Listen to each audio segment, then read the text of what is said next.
Good morning friend, Indian GST के YouTube channel पे आप सभी का स्वागत है। जी हाँ फ्रेंड, इस बार के फाइनेंस बिल एक्ट में एक और नया सेक्शन यहाँ पे इंसर्ट कर दिया गया है इनकम टैक्स एक्ट में, जहाँ पे बताया गया है कि अगर आप गुड्स परचेज करते हो तो इस केस में आपको 0.1% TDS डिडक्ट करना पड़ेगा। फ्रेंड, जैसा कि आप सभी लोगों को पता है कि रिसेंटली में एक सेक्शन और इस तरह से इंसर्ट किया गया था, सेक्शन 206C1H, जहां पे बताया गया था कि अगर आप एक सेलर हो और प्रीसीडिंग फाइनेंशियल ईयर में आपका टर्नओवर 10 करोड़ से ज़्यादा है और आप एक इंडिविजुअल को 50 लाख से ज़्यादा का एक इंडिविजुअल से आप रिसीव करते हो तो इस केस में आपको 0.1% TCS कलेक्ट करना पड़ेगा।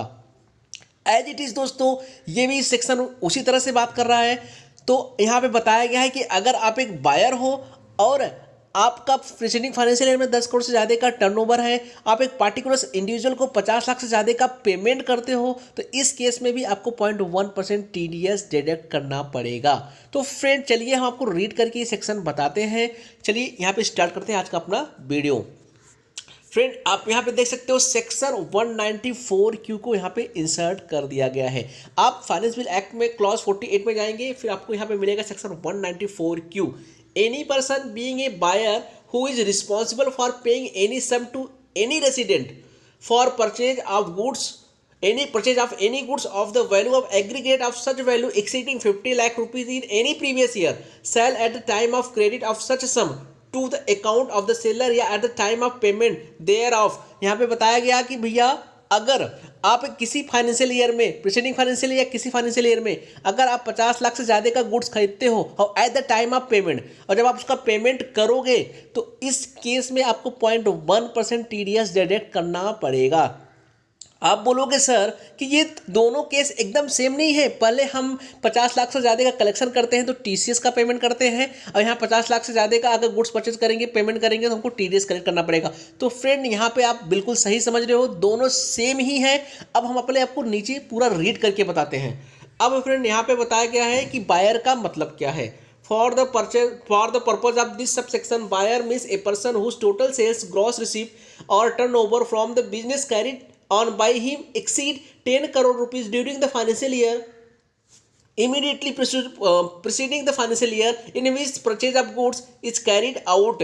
यहाँ पे बताया गया कि आपका किसी फाइनेंशियल ईयर में या प्रीसीडिंग फाइनेंशियल ईयर में अगर आपका 10 करोड़ से ज़्यादा का टर्नओवर यहाँ पे हो जाता है तो भैया ये सेक्शन आप पे अप्लीकेबल कर दिया जाएगा। यहाँ बायर का मतलब बताया गया। बायर में कब फॉल कर जाओगे, जब आपका किसी फाइनेंशियल ईयर या प्रीसीडिंग फाइनेंशियल ईयर में 10 करोड़ से ज़्यादा का टर्नओवर हो गया तो आप बायर मान ले जाओगे, आप इस सेक्शन में फॉल कर दिए जाओगे। अब आगे जो बताया गया दोस्तों, इस पर डिस्कस करते हैं।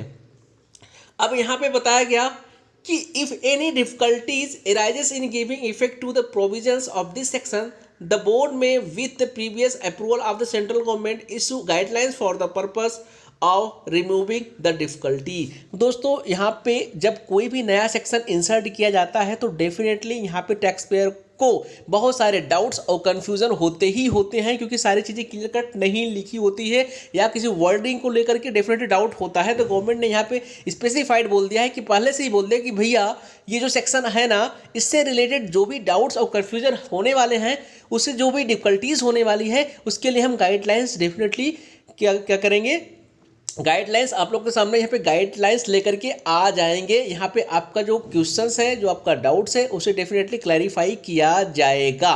अच्छा ठीक है सर। अब सर, यहाँ पे आपको ये सेक्शन कब अप्लीकेबल नहीं होगा अगर आप ये कंडीशन फुलफिल करते हो तो चलिए इसको हम रीड करके आप लोग को बताते हैं। Provision of this section shall not apply to a transaction on which tax is deductible under any of the provision of this act.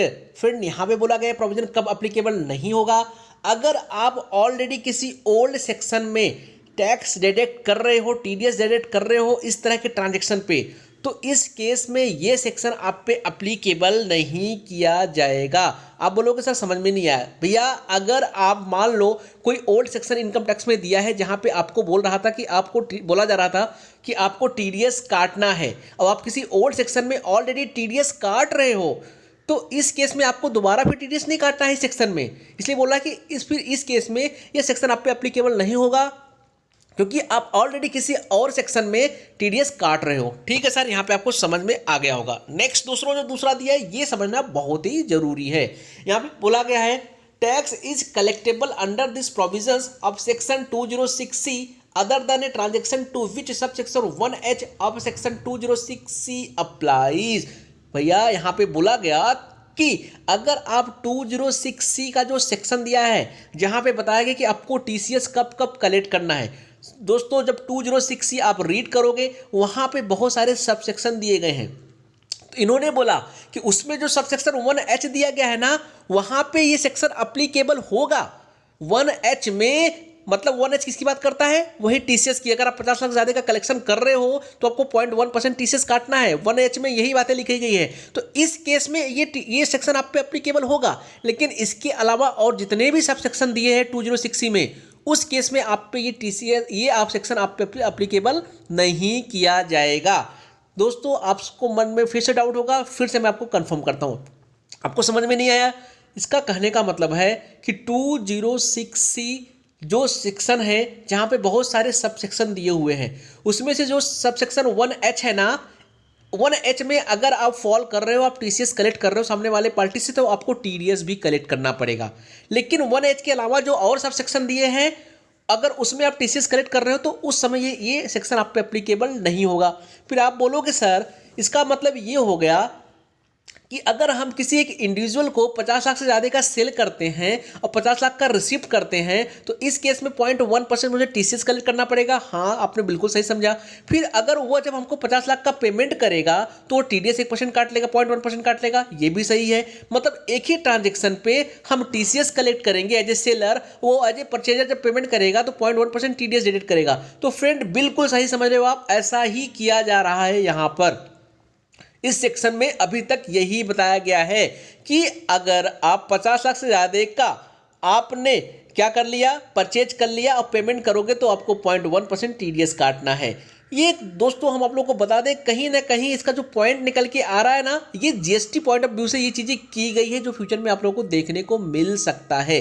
हाँ ना, मैं आप लोग को एक चीज़ और बता देना चाहता हूँ, जब आप 206C 1H को रीड करोगे अच्छे से तो वहाँ पे भी ये बातें लिखी गई है कि अगर एक पर्टिकुलर ट्रांजेक्शन पे अगर सामने वाला टीडीएस डिडक्ट कर रहा है तो इस केस में आपको टीसीएस कलेक्ट नहीं करना पड़ेगा। यहाँ पे अभी क्लैरिफिकेशन नहीं आया है, जब क्लैरिफिकेशन आएगा तो यहाँ पे पता चल जाएगा कि टीसीएस कलेक्ट करना है कि नहीं करना है। फिलहाल अभी ये जो लिखा गया है इससे यही समझ में आ रहा है कि आपको एक पर्टिकुलर वैल्यू पे जो 50 लाख से ज़्यादा की है अगर आपने सेल किया है तो आपको टीसीएस भी कलेक्ट करना है। सामने वाला जब पेमेंट करेगा तो अपना टीडीएस भी डिडक्ट करेगा। इस सेक्शन के सेक्शन 194Q के हिसाब से वो टीडीएस डिडक्ट कर लेगा और सेक्शन 206C 1H के हिसाब से वो टीसीएस कलेक्ट कर लेगा सेलर। तो अभी तक तो यही निकल के आ रहा है, इसका कोई क्लैरिफिकेशन फ्यूचर में आना भी बाकी है, आ सकता है। तो फ्रेंड्स आई होप कि आपको ये वीडियो समझ में आई होगी, आपको ये सेक्शन समझ में आ गया होगा। चलिए मिलते हैं फिर एक नए वीडियो के साथ। लेकिन दोस्तों अगर आप लोग चैनल पे नए हो तो प्लीज़ चैनल को सब्सक्राइब करना बिल्कुल मत भूलिएगा, वीडियो को लाइक कर दीजिए, शेयर कर दीजिए। मिलते हैं फिर एक नए वीडियो के साथ, तब तक के लिए जय हिंद जय भारत।